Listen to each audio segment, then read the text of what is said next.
Nubian Incognito.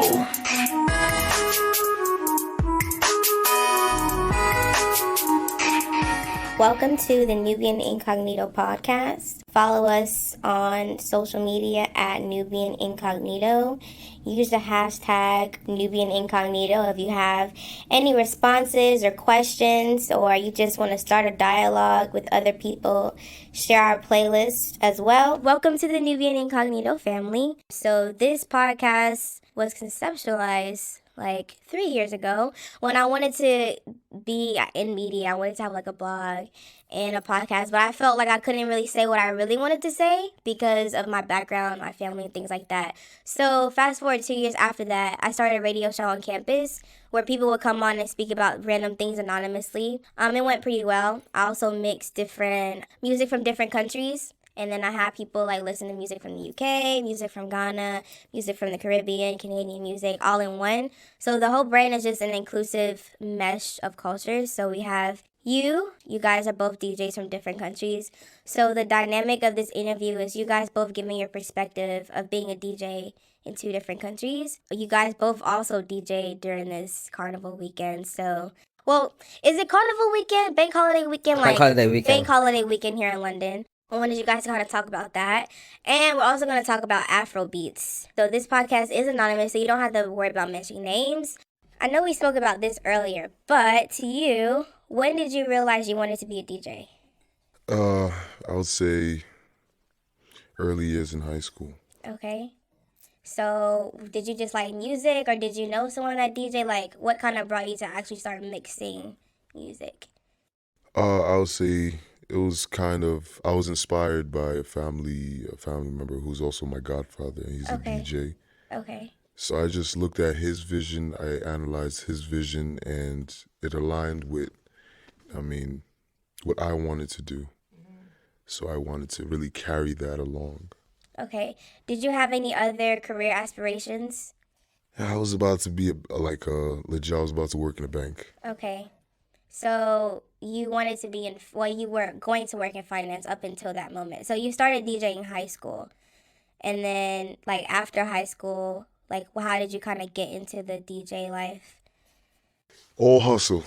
Like, I've been through a lot, to be honest, like, from DJing in, like, college, trying to leave my college scene to check out different scenes, from, my parents taking me out of school to go to another school so I won't be as flexible as I need to. Oh, that sounds like Davido's story. But then I had to really present something to them that kind of had them like, okay, maybe this could work. Mm-hmm. So they became a little lenient.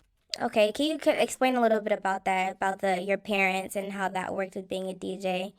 They don't support it at all. They don't support. Even still? No, now they support. Okay, but before, because you're bringing in the big bucks. They understand where I'm trying to take it. So, okay.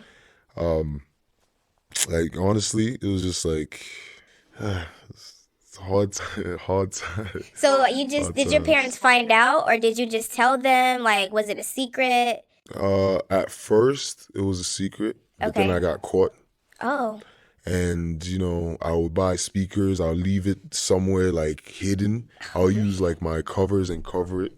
Wow. My mom find out, and that was, like, a whole argument. I'm just like, okay, let me find out another way. So I had a friend that I used to play with. So this is in high school still? This was, like... in college? Yeah, like, the merge. Okay. So then I had a friend that I used to, I play with, and he's just like, yo, bro, you can put your speakers at my house. I'm like, all right, bet, cool, no problem.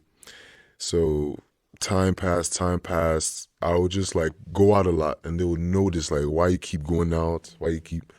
Yeah, boom. Did you get in trouble for getting home late? Did you get in Did trouble? I had to sneak out now. To DJ? It's not easy at all. Like, I'll legit sneak out, come back, and they'll be waiting for me. And when they're waiting for me, it's not something pleasant. Yeah. And I'm grown, but I still, like, they're your parents at the end of the day, so you still have to be obedient. Yeah. So, hey, time passed. So you just became the rebel and just ran with it, or you just kind of like, I'm a DJ, this is what I'm doing? It was a little mix. They told me not to do things, and I would not do it. But then if I felt like inside, like if I do this, then this will happen, it will happen. So after that, I'll just keep going. Kept it low key again, came back out. Then their friends started recognizing who I was. Oh, your parents' friends? My parents' friends, yeah. Wow. My parents' friends. How many years did that take, or months? It probably took like a good 2 years. Okay. Yeah. After the 2 years, like they started noticing, like, oh, everybody wants you to DJ, my son. I'm like, wait, hold on. I'm like, hold on. But you know what I mean? It was good because it showed that like literally. Excuse my London accent. Y'all brainstorming, but like honestly, it showed that, you know what I mean, I just had to make sure that I had them, how can I put it? They basically had to understand where I was coming from, because it wasn't something that I just started off doing. I started dancing when I was young. And I just wanted to keep creating, keep doing something, like something entertainment. That was me. So after a while, I'm just like, yo, this is what I do. Boom, boom, boom. It's like, okay, but focus on school. Forget that. I'm like, oh, I thought we had to understand it. No, still the same, focus on school. Then that's when I did accounting. I'm just like, yo, this is boring as hell. Yeah. Like, I'm just like, yeah, okay, what's next?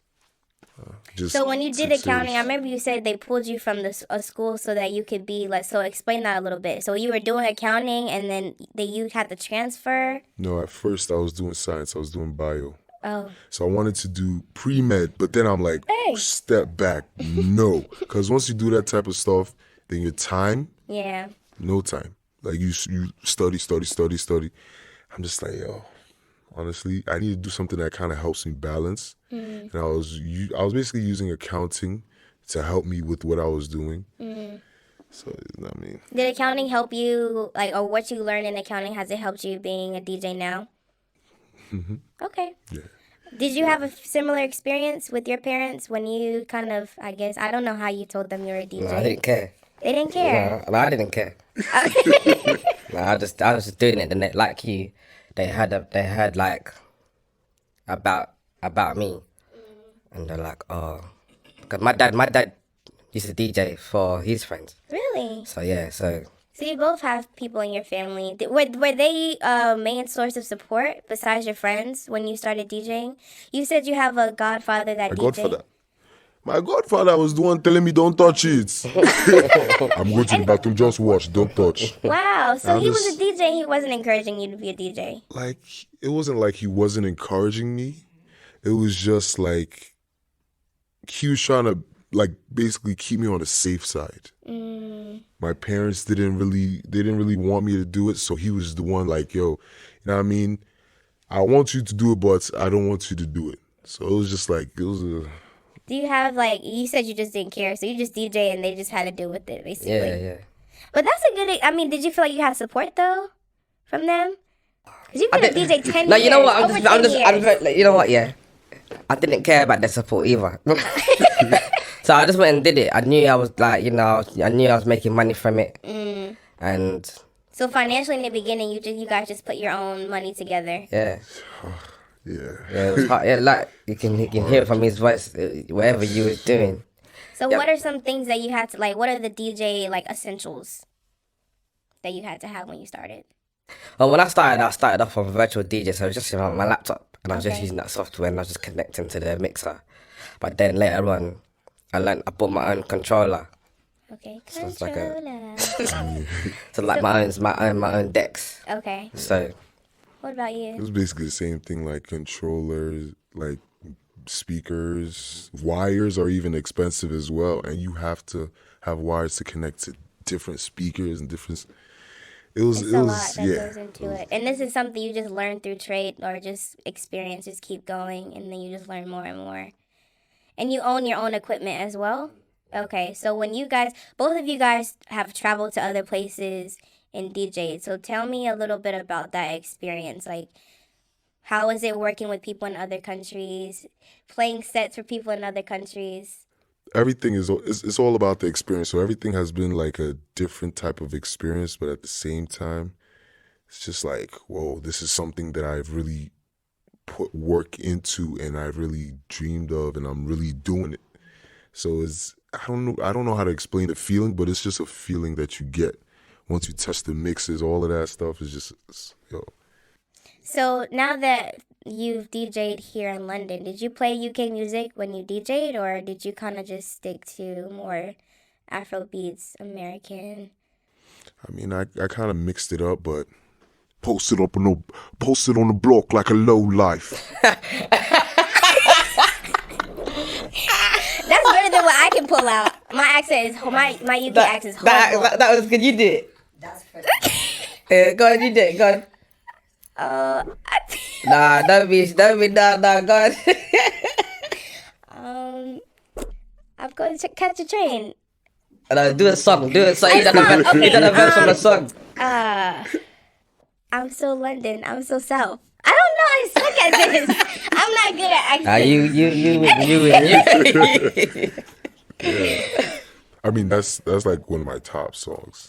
What song is that? Huh? What song were you trying to sing? J Hus. J Hus. Okay. I like my Fanta with no ice. Oh, I know that song. Like it's not nice. That's funny. So you. And there was another one, Gunlean Yeah. by Russ. Yeah. There's a Right. dance Big to it. shout out, brother Russ. Yeah. I know the lean and bop, but apparently that's for kids. But like, yeah. Forget that song. Forget that one. Gardening.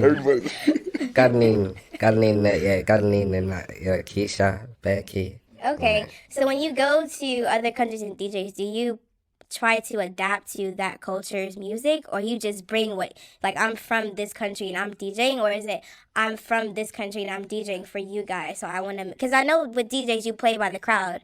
So I could imagine if you're playing for a crowd with another country, because you came to America and you DJed as a UK DJ for them, and then you've been to here and you've as a DJ from America. So like, how do you balance the crowd and gauge making sure that you're actually respecting their culture, but also making sure you're bringing your own as well? When I came to America, I played some American tunes though. You did. Yeah, I played some American tunes, but because of what the type of event it was, I was playing the UK culture kind of. How was the crowd? Crowd was good. Crowd was responsive. So when you were playing UK music, did you feel like they were kind of lost? Were they vibing Nah, to it?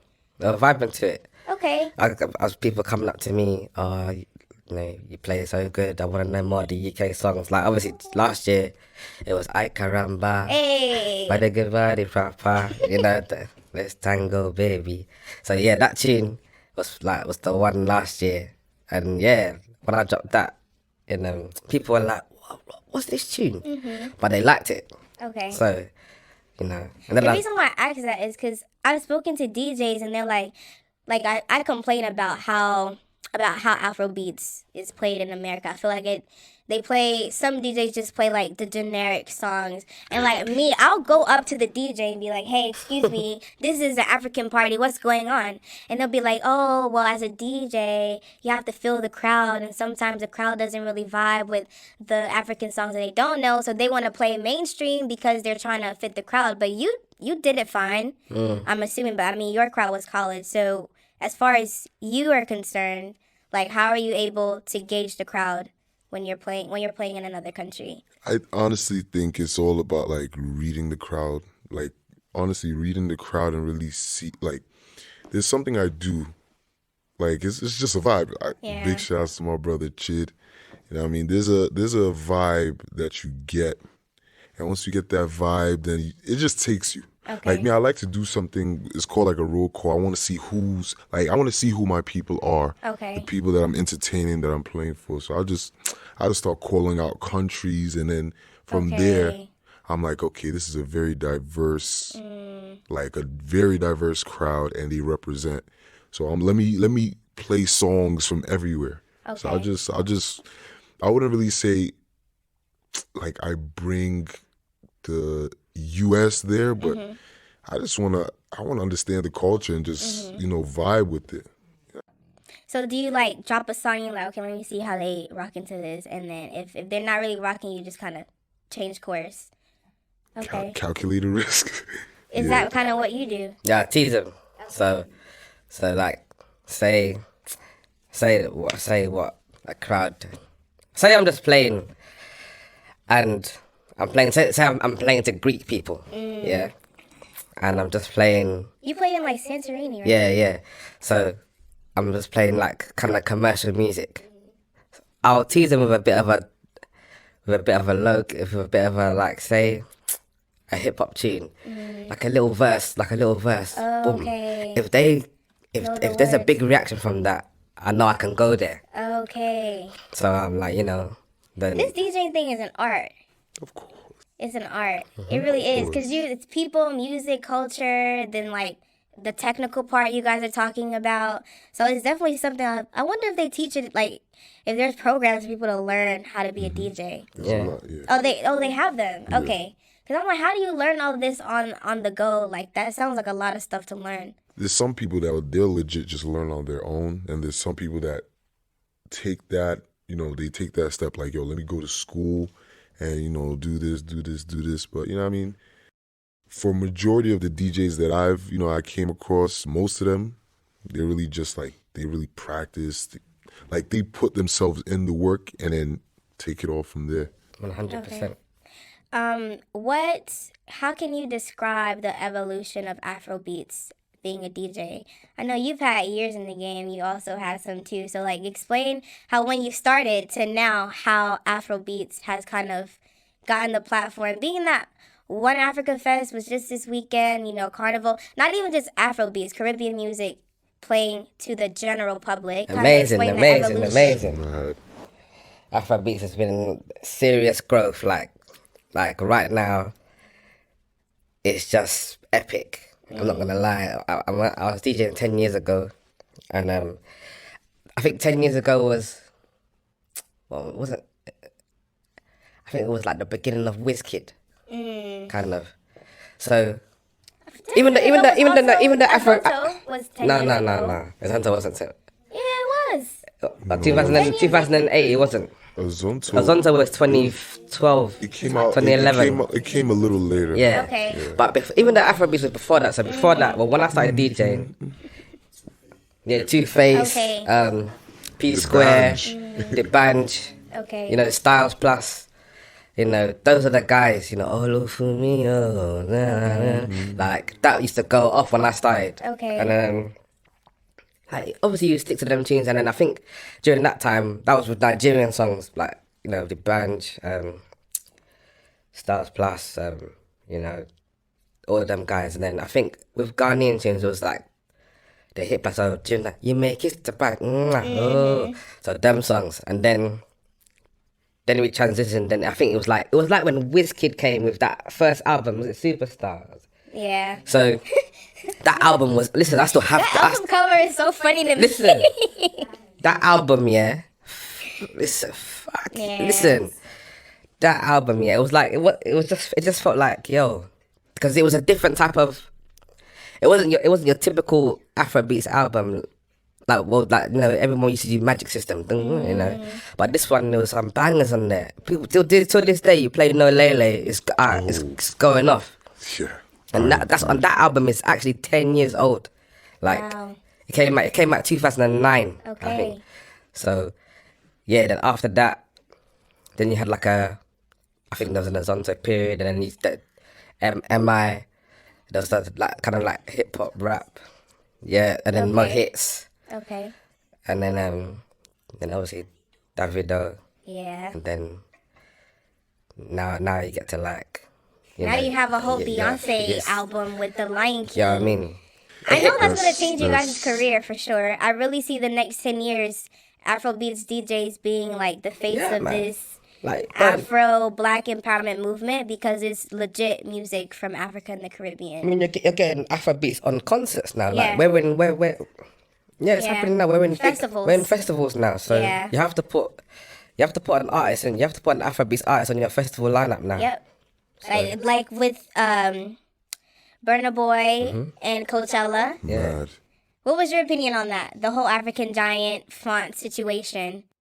I think honestly, he was just speaking from the heart. Yeah. Like, he was speaking from the heart, but if he says something, then it's gonna, like, people are gonna hear it. So for him, like, Burna knows what he's doing. He knows the position he's in. If you think about it, right, they would have Spanish, like the biggest Spanish artists, their names would be big as hell on the Coachella flyers. The biggest American artists, biggest this artist, country artists will be big. But Afrobeats, the biggest one, like the biggest artist, why is our... Honestly, when I saw the flyer, I didn't even see his name. I was like, what? Did they forget to put his name on the flyer? And then it all hit me, like, you know, with Black people, we do have to stand up for ourselves, because even though we're African, like, we have a voice and we should be respected the same way all the other genres are respected. I was half on it. Really? Okay, Yeah. What was the other half? Because in my this is just me personally. Every opportunity is every chance is an opportunity. So no matter where, if it say if I felt I was a big DJ, like I'm bigger than some other DJs, and my name's not bigger than this, I'd be like, okay. But when I go there, you're gonna know who I am. Do you know what I mean? And I'll shut the place down with what I'm doing. So, but Burna, I hear what he was saying as well, because do you know what I mean? Like, he knew what was coming. He knew what was coming. This was before his album came out. So now you look at his album, everybody's listening to it. Everybody's listening to his album. He's on Beyonce's album, like, he's the #1 right now. And now Coachella's probably looking at it like, oh, they underestimated him now. Exactly. Do you know what I mean? So now next time you have to respect Burna. Yeah. Like, maybe I next get time. both sides as well, because at first, no lie, I was like, why is he complaining? But then you have to sit back and think about, like, no, we don't have to accept this. And it's not like he said he wasn't going to perform. Yeah. All he said was... It was an NSG. Their energy towards, you know, him being the African giant in general was weak, comparing, especially to the fact that he's one of the few Afrobeats artists they invited. The one they invited the year before didn't even come. So... Who did they invite the year before? Wizkid, he didn't show up. Oh, yeah. And that's another thing I want to talk about. What is this with these African artists not showing up to stuff? No. You see, the thing about it, from someone looking outside, it might be different, because, you know what I mean, out here it's not easy to get, like, working papers or those type of documents. And there's some artists that really they can't get a hold of that as quick as they want to come out for an event. Okay, because being someone that, like, I go out and I've also been on the event organizing side, I've seen it happen a lot, especially in America. And I'm like, is this really happening, or are they just pretending? Because it's the same storyline. Oh, they weren't able to get their papers in time. Or they'll say, like, due to something, they can't come. Like, Wizkid literally canceled on Coachella. I just feel like, I'm not saying that America or Coachella is so important that everyone in the world should bow down to it. But I just feel like if I was in charge of immigration in Nigeria and one of my Nigerian sons had an opportunity to go to Coachella, and I'm not saying that that's why Wizkid didn't come, but any opportunity to go to another country and display our culture, I would make a call like, hey, like, make sure this person gets all the papers in line so they could go. And I just feel like on the other end, a lot of African artists, if the reason why they don't show up or they cancel because of immigration issues, where sometimes it's the promoter just didn't get their ducks in a row, it shouldn't be that at all. That's just my opinion on it. Have you had events where the artist canceled? No. Really? I mean, there's events where artists cancel, but that's probably because the business aspect of it hasn't been handled correctly. So most of the time it is business, from your experience, or is it immigration? It could be both. Okay. Because they don't even come. Like, Or even more. remember there was like one event, they were like, the artist was like at the club during the event, like in Nigeria. Like, no, I think it was Wizkid. Like, they went on his Snapchat and he was just chilling at the club during the event he was supposed to be at. But that's just a side note there that I wanted to mention and kind of get you guys' opinion on that. Because I've traveled to events because I'd like to travel. So just imagine leaving your state in the United States to go to a concert or event, and the person doesn't come. It's like, well, what the hell are we supposed to do now? The main event didn't even come. It's happened to me with Burna Boy as well. I don't know if it's my state, but, like, we've had or the promoters in my state. The promoters in North Carolina are low-key kind of janky, but Anyway, yeah, we've had artists like just not show up, or it'll be another artist that comes in replacement of it. So okay, so moving on, what is your crazy experience you've ever had as a DJ? There was a time where I literally lost all my equipment due to rain, like every single piece. What equipment? What would you like? Everything like as in My mixer, everything was soaked in water, everything, and 2 speakers. Just as like an idea, 2 speakers could cost over like $1,000. Just 2. Meanwhile, in this scenario, I had 4 speakers plus 2 big bass speakers. So everything was. He's shaking his head like, nah. because it's costing money. It costs money, you know. What? I'm just thinking So about you the were cost. at, was this, what kind of event was this? It was a wedding. Yeah, it was a wedding. But the thing about it was there was insurance for the mixer, but Okay. everything else was. So would you recommend DJs get insurance? Oh yeah, definitely. Okay. But the good thing about it was like literally everything happens for a reason. Okay. Like after I did the wedding, that's when everything happened. Like I don't know what happened. That was your Like blessing. just though the car was gone. But Your car? yeah. So what happened? No, you have to explain it. So I borrowed a friend's car to go to an event, and Okay. the car was stolen. And when I tried to do the report, I couldn't go to my parents first of all, so I had to go through my older cousin and my uncle. So they did all that stuff. The car was basically totaled, plus the So water. that and someone everything. stole it and then totaled it, and then your equipment got wet. It's Yeah, mad. So they crashed it and then it went into the water. Like, it's not it didn't look like they crashed it, but it was just like someone broke in. The bet like someone Yeah. broke in. and Instead of didn't care. stealing the equipment, it's like they just took everything. Yeah. Like and it was raining, so the rain got into the windows. Hey, that is crazy. And you said after that, your career kind of took off in a way, or I mean, like the people I DJ'd for who wedded, like they were very, very, very generous, and I thank them. It's the Concours family, very, very generous. They basically replaced every single one of my equipment, Wow. every single one, and paid me on top of that. wow. I'm just like, yo. Yeah. After that, Yeah. each gig, I'm just like, But it was a lit event. That's good. it was lit though. Well, okay, that is crazy though. You wouldn't expect that to happen. I wouldn't even think they stole it. That's crazy. And what state was this in? New York. Man. Okay, what are the top 6 artists that you play? I mean,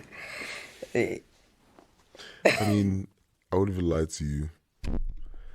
Burna Boy is definitely Burna Boy is definitely a few. He's one of the few. I like mixing it up. I love diamond platinums. Okay. He's Caribbean. Techno for a big fact. Because flavor, and we're talking about Afrobeat artists. Artists in general. Just like Oh, in on a global. Yeah. okay. Do you want to start your list over? Start again, my G. Yeah. Reload it. Like I listen to different type of vibes, so it's But it's nice. like what you play. Like, what are your favorite top 6 artists globally that you like to play? You might have to come back because I need to really like put everything in position because there's a whole lot of artists. So I think like an old school Jay-Z record. Okay. So Jay is always gonna be there. So Okay. I play Casanova. He's out here too, so gotta make sure. You know what I mean? He makes noise in Brooklyn, Queens, Long Island, everywhere. So Okay. yeah, he was at One Africa too. Good looks, bro. Yeah, I DJ for him for One Africa. So Okay. I mean, what else? Well, I definitely said Burna. That's 3. I'm getting more familiar with J Balvin and Mr. Easy. Yeah, Okay. Mr. Easy. So is that 6? I think so. Yeah. What about you? Global. Off the top of head, no order. Burna Boy, Vibes Cartel, J Hus, One Day Cole, Okay. You do have a wife. Probably Kojo fans. Are you done? And either Popcorn Popcorn, or, okay. or Dexter Daps, like, just, you know. Okay. Being that you guys obviously are DJs, your arena is events, entertainment. So, like, what are some different personalities that you see at different parties or concerts? Like, scammers, the this and that. Like, what do you see from the DJ booth if you're not staring at your screen that you experience? Like, most of the events you go to, these are the types of men and women that you see there. Like the uncle, just kind of explain, let people know what you see from behind the booth. You get the annoying person that thinks they know more than you. Okay, so what are they doing? Like, can you play this? Can you play that next? You're playing like, imagine you just started, you're just 5 minutes in your Afrobeat set. Someone will say, can you play some Vibes Cartel? Hold on. Let me finish the Afrobeat set first, and then we can get there. I'll play your Cartel or your Popcorn. But if someone doesn't understand that your set, you'll get there. But people that have patience, innit? So, okay, like them people. that's annoying. Okay. Yeah. What are some other type of personalities? I would say it's the ones who like literally turn up the most. You see them, like, their vibe is just like attracting people. I love those type of people. Like, they'll be the only person in the party turning everything up. Yeah. And you just be like, yo. And me as a DJ, I watch the vibes, and he's fucking this shit up. I'm like, yo, okay. And then, like, it's just like a whole vibe. Yeah. It's a whole vibe. So do you feel like at events, there's certain people that spread their vibe out? What do you mean? So he's saying, I know when I went to Jamaica, right? I can tell when I saw this. But you could tell that whoever the promoter owner is, I feel like they hired people to come and, like, get the party lit. And that it was working. Like, they were doing all the dances, like, getting the people around them to want to dance. So is that something that you see, or is it just what you're doing behind that's kind of evoking the vibe? Is it the crowd or the music? Like, I know some promoters can do that, but for me, it's just the music. Okay. If they're turning up, then they're turning up to you. Okay. What are some, like, annoying things that happen when you're DJing besides people coming up to you or things we spoke about? People thinking that they can the DJ booth is a cloakroom, or like they can leave their drinks on the decks where all the expensive equipment is. Okay. You're thinking, what are you doing? Okay. Like, I start listen when I hey, or when people ask you, do you have a charger? What? What the? They come to the stand and ask for a charger? Or can I plug my phone? Yeah. Are Are you taking the piss? There was one time me and Bill Gates was DJing, yeah, and we charged people £1. Yeah, because we had a big one of them big extension leads for sockets, none of them on both sides. Yeah, we was at some wedding. I would never think to ask the person. Yeah, we was at some wedding, and they were like, can I use your plug? We're like, yeah, £1. Like that. I like it. They thought we were joking. Yeah, you feel like it's cool. Like we bought that for the reason. So I was like, yeah, you can put your plug in. Now with everyone using their phone, the battery is definitely a necessity. We know you need to charge your phone. So, just give us £1, you can do your thing. Okay. For me, it's the fighting and shooting. I don't know if y'all do that here. Whoa, slow you. Fighting and shit. Where I'm from, like, that's how honestly, for a couple of years, that was how parties ended. Like, okay, they just started shooting, so it's time to go home. Yeah, but I'm from North Carolina, and that kind of, so even in high school, we were like teenagers, and it's like, okay, what's up? Like, nah, they just started shooting, so we leaving now. Literally, I remember for like one summer, almost every party, it was either the cops shut it down or it was getting shot up. Like, none of the parties ended naturally. Like, it was always, okay, the police is here, everybody run or disperse, or someone started shooting or someone started fighting, and then the event kind of ended. That's my annoying things that happen at parties, because it ruins the good time. Like, we didn't come, especially if we got paid to come here. Like, I know last year for Nigerian independence, I went to a club. We literally entered. Like, we were just even seeing how the place even, and next thing you know, pop, pop, pop, pop, pop. And it's a small, like, the club is small, like, probably just this whole, like, studio external. And the party was over. And we literally paid to get in, and we were still kind of near the entrance. So that's what I hate. People who come to parties, or the personality that comes to be drunk and be mad, and then ruins that for other people. That's one of my pet peeves. I mean, there's some events that you go to, altercations always happen, like fights. That one is just a vibe. Like, it kills your vibe. Yeah. Yeah, in the UK it's more knife. Not really shoot. It was like that. But did they do that And at parties? there's a most acts thing that happened. Yeah, most acts was trending on Twitter, and I think one of his boys just stabbed someone. When was this? It was like yesterday, 2 days ago. Yeah, we don't shoot. Yeah, just stabbings. Yeah, guns are very accessible in America. Okay, and then one last kind of like closing topic. Being a DJ and your experience, like I said, from the booth, being an attendee or a music lover, event lover, one thing I've noticed just over the years is the increase of social media use and phones at parties, and that being a vibe killer. Or people will go to an event and they're on their phone the whole time, and then they'll go home and say, this event wasn't this. But I'm like, if you would have just put down your phone, you would have experienced what you paid to get to, and you would have had a good time. So I'm saying that's just my perspective. So I want to get your perspective, DJing concerts and or parties, events. How is that social media use, phone use working out for you guys?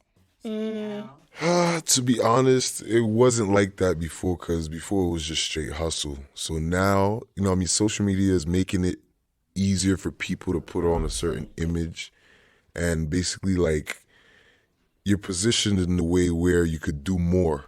Okay. So I see it on both ends as a negative and a positive. Okay. But it's just making it.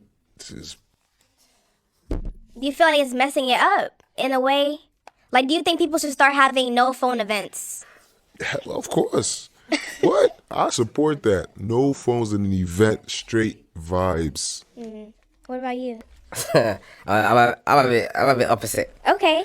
Yeah. What do you think about I it? use it to my advantage. Okay. So, like, I asked them to get their Snapchats out. I'll just shout to them, listen. But because I know the next tune. So say I'm playing a birthday bitch. Mm-hmm. Yeah. I'll be like, yo, who's celebrating their birthday tonight? Everybody, all the girls at Pit Sundays, all the girls are going mad. I know who's celebrating their birthdays, isn't it? Mm-hmm. They're going mad. Yeah, all the girls come to the front now. So they all come to the front. Take out your phones. One time for the birthday, bitch. 2 time for the birthday. So I'll do it like in succession. So I'll start off with Trey Songz. Say go girl, it's your birthday, and everyone, and I'll be like, no, that's old. 1 time for the birthday, bitch, and all the girls are twerking. Then after that, you just drop the City Girls tune, Act Up, and it works every time. These girls are twerking, just going mad. So, and all the girls have got their phones out, and I think it's, for me, I use it to my advantage, innit? Okay. Well, that wraps up our episode. Thank you guys for being here, giving people insight on your life as a DJ from behind the booth. We have 2 DJs here from 2 dope countries playing music from dope areas, and thank you for being here. Thank you. Bless. Nubian Incognito.